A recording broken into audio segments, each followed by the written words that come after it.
Welcome back to the channel, and in this episode we are going to be looking at these. Let's get into it.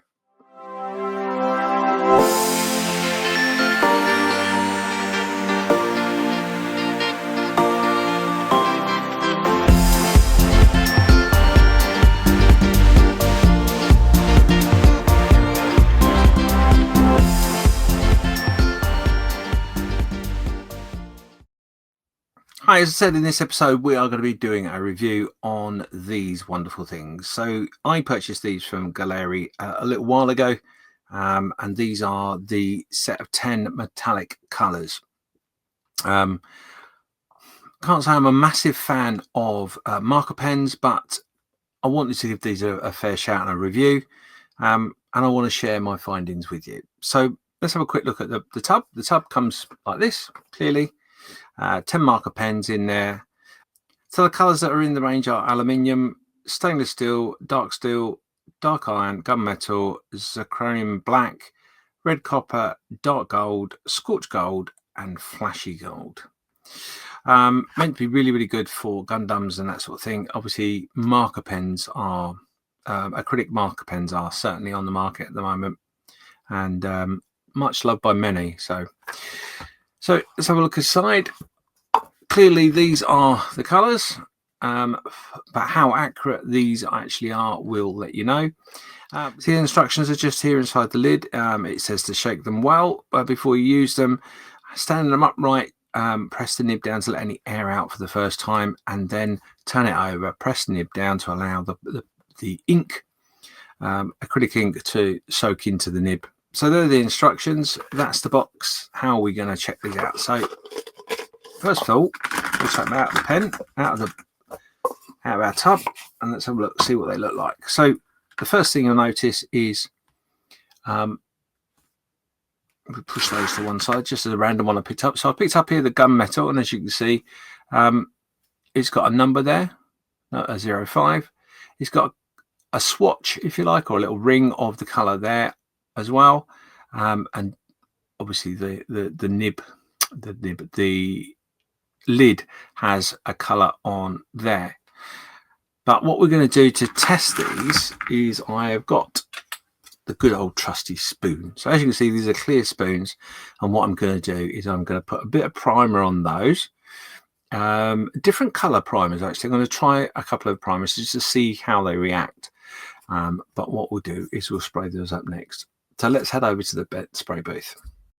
So we're on the spray booth, and as you can see, I've got my plastic spoons here with the 3 primers I'm going to use. They're all Ultimate primers from Ultimate Modeling Products.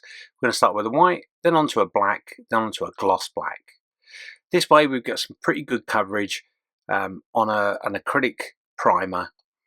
And if you haven't come across these products before, please head over to the Ultimate Modeling Products website, because excellent product. Without a doubt, this is my go-to product. So we're going to put the white on. Now this bottle and the gloss I've not actually used for some time, so these have been sat in storage in my room. So good to see how they go, other than spraying the bottles behind with a bit of white, which I could have done without really, but that's not a big problem. Coverage isn't too bad on this first spoon, but I am noticing that it's not going down particularly well. Now that might be actually to do with me. It's not to do with the products at all, I can assure you of that. I don't think I shook the bottle up enough, or the pressure was up a little bit too high. Whatever the reason was, it didn't go down quite as well. So I did actually off camera do a third spoon using the white to replace it. So here we are, we're going to whack on the black. Now this will come as a matte finish. So we've got a matte white and a matte black finish to try. And that goes on very nicely. My go-to primer. Now this one is the gloss black. Now I've had this bottle, I would suggest, probably more than 5 years. And I don't use it. It's just something I don't use. I bought it because I was going to do some cars and stuff, but never got round to it. But I've given it a good shake, opened the bottle up, and it sprayed beautifully. So that's a great thing, because if you store this product, it will reward you, put it that way. But yeah, if you're looking for a good primer, this is, I think, one of the best on the market right now. So there we go, just finishing off there. I'm drying it. As you can see, I'm cheating with a hairdryer. Let's get back to the test. So here we go. Right, time to actually get some trials underway. So we've lined up our marker pens 1 to 10. They're all, what I'm going to do is I'm literally going to pick up one pen, try it on each spoon, put it to one side, and then we'll look at the results. So what I've done here to the spoon, so obviously we've got a spoon up here that's got no primer on whatsoever. And then we've got 3 spoons with different color primers. Now all the primers I've used are from Ultimate Modeling products. They're not new. They've been sat around. They are my go-to primer. So we're not looking at primers now. Wonderful they are. Although with that said, Ultimate Primer has been a product I've used for many years, and it is my go-to primer no matter what paint I use. I just don't seem to have any problems with it. So kudos to them. Anyway, so we've got a matte white, we have got matte black down the bottom here, and then we've got a gloss black. Now the one that you saw me painting, I repainted on another spoon because I didn't like the way it came out.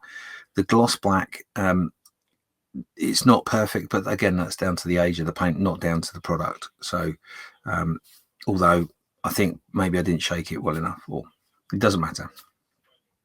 So what we're going to do, like I said, we're just going to pick a pen up, we're going to mark it on each pen, and remember what we're going to do is we're going to open the pen as that's how you see it. That's not been used. We push it down, push the nib down to let any air out, and then what we're going to do is we're just going to put the lid back on and give it a really good shake. So remember what we're going to do is we'll push down on the nib to invite some of the ink to go onto our nib. So here we go. All I'm going to do is I'm just going to do it very simply on each pen, on each spoon rather.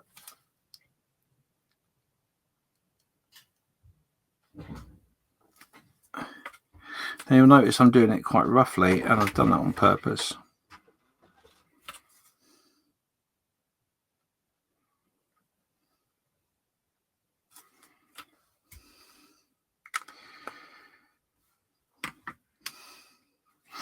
Okay, so that was aluminium. Let's try stainless steel.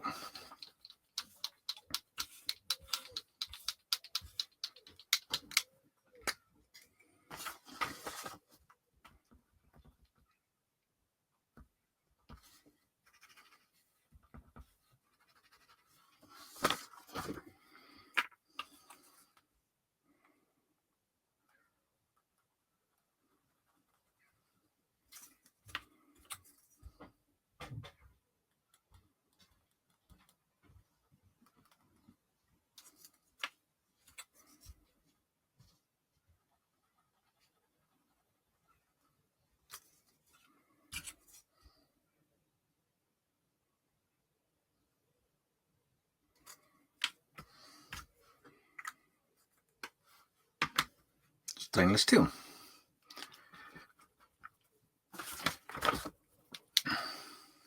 Okay, next up is dark steel.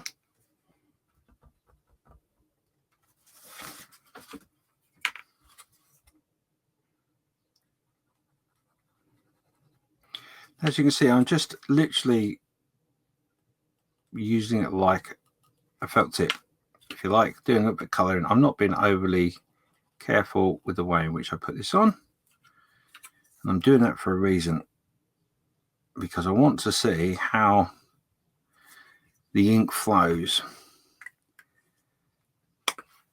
on the surface and whether it hides the streaks, obviously.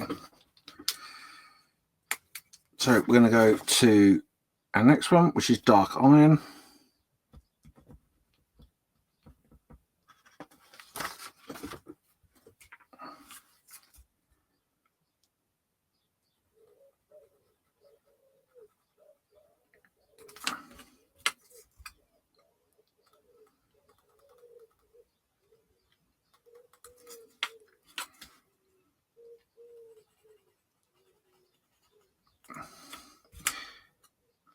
And you're getting a good coverage as you do it on all of the pens.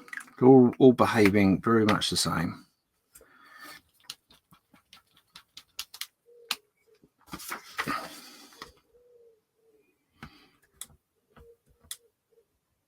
So next up is gunmetal.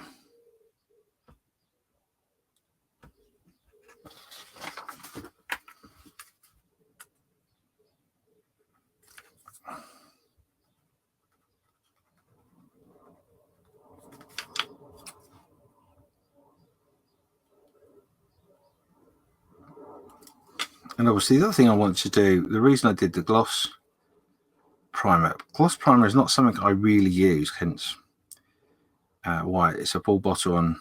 I probably had it several years. I mean, it's still fine, don't get me wrong, but it was a thing that was good for cars, apparently. And I say apparently not because I disbelieve that statement, but because that's why I bought it. But I've never really got into cars, so that's why it's not really done its thing. But it's good to have in the arsenal. So that was gunmetal a minute ago. This is Xerochromium Black. I'm sure I'm pronouncing that incorrectly, but we'll see.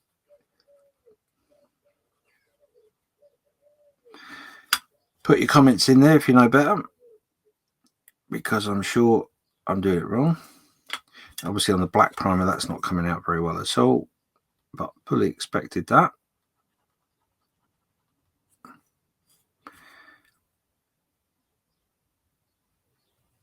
I do like these. These are behaving a lot better than I expected them to. I've got to be honest. I know maybe you did as well, but when they first started talking about markers, I mean, Gundam have been using marker pens for some time, as far as I understand, and you know, they're much loved within that community, definitely. But I was very skeptical. I thought, oh, here we go, another fad, another something we could really do without in an arsenal of a bench. But I have to say, I am very much liking these.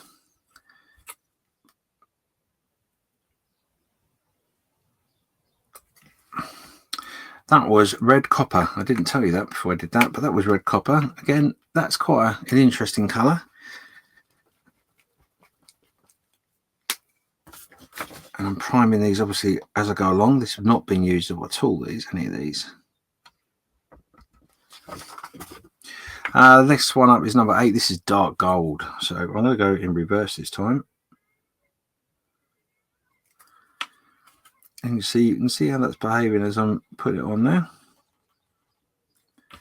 I'm literally just scrubbing it on. There's no technique to this whatsoever. As if I was doing a colouring book. And I've done that on purpose.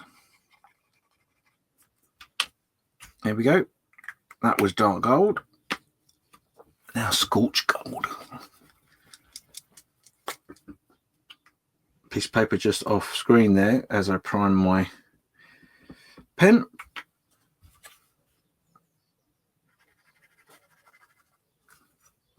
I mean, for me personally, I think looking at the way it is on the pens, on the spoons at the moment, seems to be working on a matte surface a lot better. That's not the paint or the ink, whichever phrase you want to use, how it's performing. It's just how it looks once it's dried.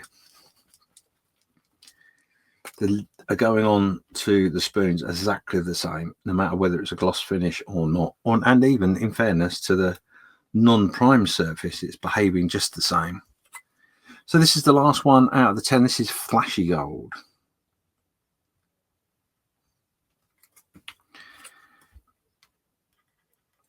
So one of the things that's popped into my mind as I've been doing this is, for me, the modeler, is this something I'm going to use? Are marker pens the way forward? Well, I got to be honest, I don't think for me they are. But I really enjoyed doing that, and I think they have a place, definitely. So what we're going to do is I'm just going to leave that for a little minute or two. I'm going to go and grab a cup of coffee and we'll be back and have a look at the results. Okay, so we're back. I've got my coffee. That was a nice little break. So let's have a look at the results, shall we? We'll start with the clear no primer. The clear unprimed plastic, as you can see, this goes around in order from 1 down to 10. Again, this is by no fault of the actual markers. It's me. I put too much on, so it's pulled a little bit there on our fleshy gold. But overall, the coverage is pretty good. Hopefully, that's coming out relatively well on the camera for you. The colours are okay. I've just applied the ink or paint, acrylic paint, onto the spoon in a really rough manner, just because I wanted to see whether it would create any lines. Now, I don't think that you can really see that many on there. There are a couple here and there, but the colour generally hides that. So it hides it up the way it's been applied, the application. But all in all, apart from a bit of pooling here and there, which again is down to too much pressure from me of releasing the acrylic ink, I think that's come out fairly well. So let's go on to, this is primed in white. Now, obviously, that's giving you a really nice base. So as you can see, as we go through the colours of the golds here and onto the copper, they've gone down really, really nicely, I think. And I'm hoping the camera's picking up pretty well. The Zirconium black is quite nice as well. And then onto our gunmetals and iron, etc., and steel. Again, all applied quite nicely and evenly. It sort of self-leveled itself, to be honest. So that's not too bad at all. Bit of cat hair, sorry about that. That's gone quite well. The only one that I'm a little bit disappointed with is the aluminium, but I think that's down to me again. I don't think that's down to the product. But I'm going to have another play with the aluminium in a minute. I'm going to put a big splodge in the middle of all of these. So we're going to go on to the gloss primer. Now, obviously, that's popping quite a lot better. Apart from the Zirconium black, obviously, because you can't see that at all. It's just disappeared. So that's quite interesting. That is quite interesting because that gives you quite a nice finish. And I hadn't anticipated that per se. I thought it might, but it's not, as I say, it's not something in which I would normally do. So if you want your metals to pop, maybe that's is the correct way to do it, is to get a gloss primer behind it. But again, no lines, no squidgy lines where I've just roughly put it on there. So that's gone quite well. Now onto the what I would normally use, which would be a black matte primer. And again, looking at it, looking at our gold here and our copper, they're all come out really well. The black there, which hopefully let's pick it up, is picking it up there on the camera. That's come out quite nicely. I think that's come out nicer than yeah, it's come out nicer because obviously you've not got the gloss behind it. So depending on the color, the black don't use a gloss primer, but all the others I think they've come out really well. So obviously into our gunmetal there, and our iron, and then steel, and then aluminium, that's all come out really, really well. And again, like I said, with the aluminium, it's a little disappointed, but I think that's down to me preparing the nib incorrectly or not shaking it properly. So not the product, yeah, the person applying the product. So if we put these two together, because I think that's quite interesting to see, you can see the difference that gloss background makes without a doubt. Really, really good idea to do that if you're doing something that requires it to pop. Something futuristic, maybe a Gundam or something like that. That's really going to help. But what really has surprised me, I mean, I'm going to put these two together, which maybe is a little unfair, as one's got a prime and one isn't. But what really interests me here is that these have behaved really, really well on just plastic without anything else, which is really interesting because although I haven't tried them yet, I've got the AK markers in a drawer there, which I'm going to do the same sort of thing. I think this is proving to be quite an interesting experiment. But if that's the case, if you've got an aluminium frame for a cockpit for example, you could just use this straight on there, and you're not going to have any issues or problems. You really are not. Be careful of the pooling. Obviously, that's the only thing I would say. But again, that's down to me. That's not down to anyone else.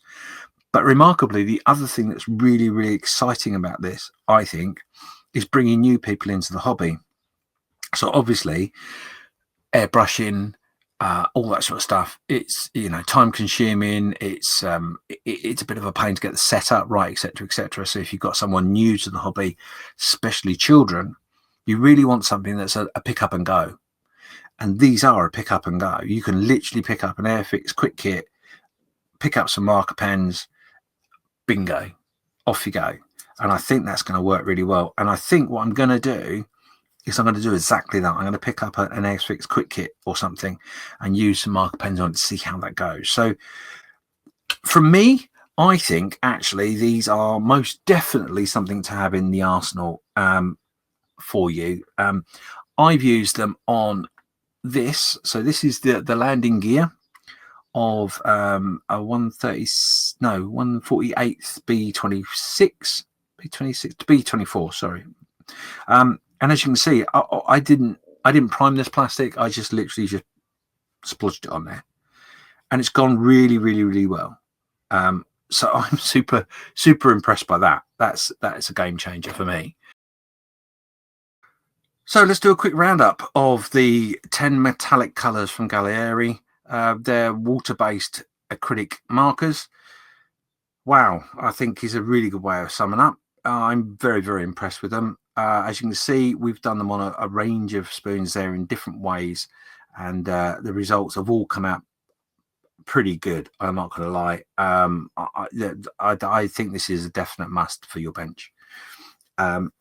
Like I said, the only thing in which I'm slightly concerned about, if you like, is, for example, this particular paint, this particular marker pen. If you look at it, I've actually put a little dot on here because that's the color of the pen, that actually the thing that comes out, which is no resemblance of this. So that's something to watch out for. I would suggest that you, if you're going to keep them in the pot, put a little mark on top. If you're going to put them in a drawer, put a little mark on here, just to make sure you know exactly what you're doing. But I think over time you'll get to realize exactly what it, you know, what you need and how that's going to work for you. But it's something to look out for. Maybe a Gaahleri will change that in some form at some point. I'm aware the Gundam pens, the color that's on the lid, etc., of the pens is as close as match as you can get. So from me, are they worth getting? You know, well, yeah, 100%. At the moment on Gaahleri.com, these retail at £19 sterling. £19 for 10 marker pens is excellent value. Really, really excellent value. And the great thing is, if you do like what you see, if you go into the description just below, there is a code there that you can get an extra 10% off. And also Gaahleri send me a little bit of something because I recommended their product, which helps the channel. And it doesn't cost you anything, and you save money, so it's a bonus as well. So going back to, should you have them on your bench? 100%. They're a must-have. If there's something for you as the whatever level of modeler you are, there's definitely something if you want to introduce a youngster to model making. This might be the way forward to just get them slightly hooked on the process. I do have a couple of other things in which I will be reviewing that I've purchased from Gaahleri, but that will be coming soon. If you like what you've seen, you'd like the review, give us a thumbs up, subscribe to the channel so you don't miss out on any other reviews that are coming up in the coming weeks and months. And it's great to have you on board. Thank you for your time and thank you for watching. Until next time, keep modeling, and I'll see you in the next review.